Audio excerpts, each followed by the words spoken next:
convoy CU-60 departed New York City on the 27th of February 1945, bound for Liverpool, England.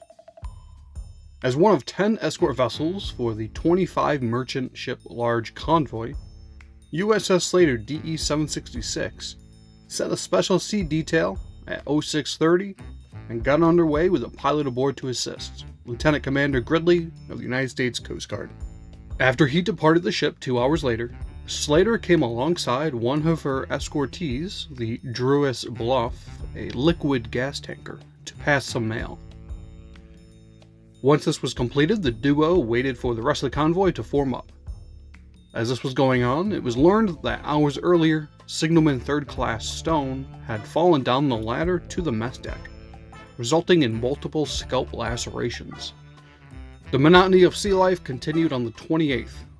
As the convoy steamed along at 14 knots, the Slater crew practiced damage control and anti-aircraft drill. 3 rounds of 3-inch, 84 rounds of 40mm, and 120 rounds of 20mm were expended. The calendar turned to March the next day.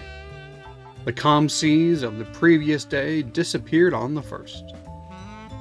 Heavy rain squalls began to drench the convoy, causing heavy seas to break on the starboard weather deck. This, paired with heavy rolling, meant that the starboard side of the ship was closed to all men. Just after the 2000 reports were made, all hands were called to general quarters. 2 merchant ships had collided with one another in the storm. SS Frontenac Victory was reported to be out of control at 21:58, and a minute later she collided with STK Lone Jack. USS Burroughs DE-105, along with Slater, were ordered to assist the damaged vessels, with Slater taking command of the scene. 40 minutes after arriving, Lone Jack reported her fire room was flooded, and the engine room was in the process of flooding, but she was able to stay afloat for the time being without needing to abandon ship. Frontenac Victory reported bow damage and reduced speed, otherwise no flooding.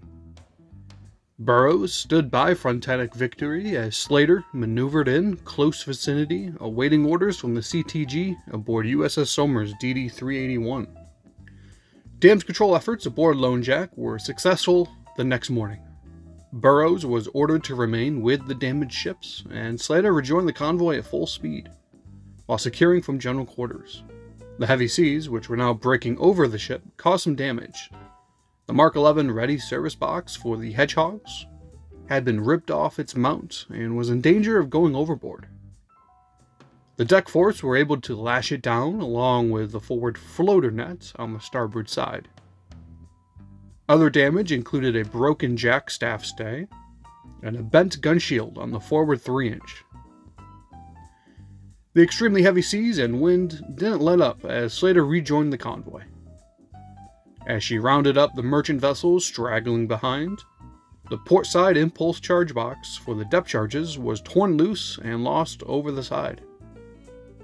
81 charges were lost, and at 13:07, USS Ebert DE-768 relieved Slater from her station astern of the convoy, and Slater made for station number 4.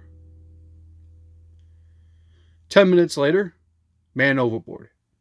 Slater returned to her previous position to assist Ebert, who was able to rescue the poor soul from the cold North Atlantic waters.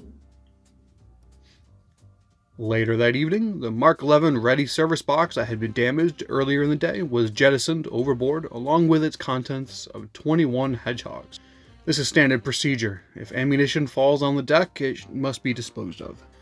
The excitement of the previous 2 days was replaced with normal ship life on the 3rd and 4th. Heavy rolls continued, however. Calm seas allowed Slater to ride easily on the final day of the week. An anti-aircraft drill expended 3 rounds of 3-inch, 44 rounds 40mm, and 60 rounds 20mm. At 15:25, Slater shot a line over to Somers and passed a transcript of the TBS, the talk between ship, logbook. Otherwise, a relatively easy day.